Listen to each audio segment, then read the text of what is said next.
All right, guys, how's everybody doing today? I'm back with Dr. Panter here, one of our lectures for DNS Golf coming up in a couple weeks, November 15th to the 17th. We've had a lot of good signups, and I'm really excited about the group that we got coming. It's going to be really exciting.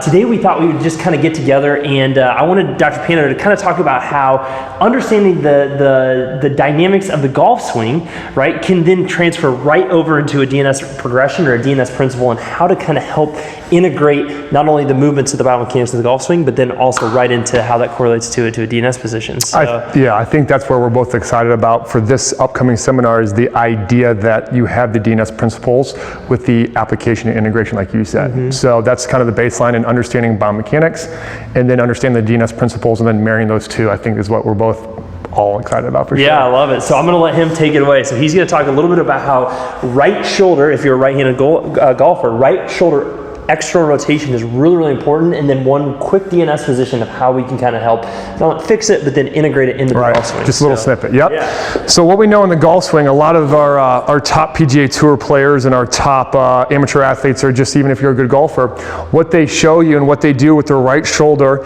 in the backswing and in transition and downswing is called right shoulder external rotation, right? So what that looks like for you, looking at this video, would be at the top of my backswing, I want to feel or get my shoulder into external shoulder rotation, which would be this move here. A lot of our poor golfers or people who struggle with the golf swing, they are limited in the posterior capsule or limited into external shoulder rotation. So when they go into the backswing, what happens is they get hammered, or they go into internal rotation, which will steepen your shaft and so forth. So what we like to see a lot of our professional athletes do is when they're in the top of their backswing, they actually get loaded into more of that external trail shoulder rotation. So why that's important for you is because it loads the sling properly and it allows you to slot the golf club, like we like to say. So how you transition that move and that awareness into a feel, that we like to say, for a DNS position would be just a simple shoulder uprighting exercise. So if we just start here in a perfect DNS shoulder uprighting position,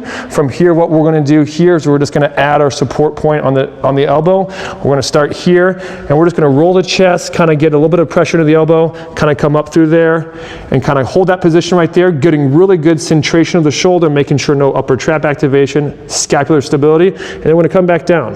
So that's really good there. We're going to do that one more time. Perfect. Up and hold, and then back down there. That is absolutely perfect.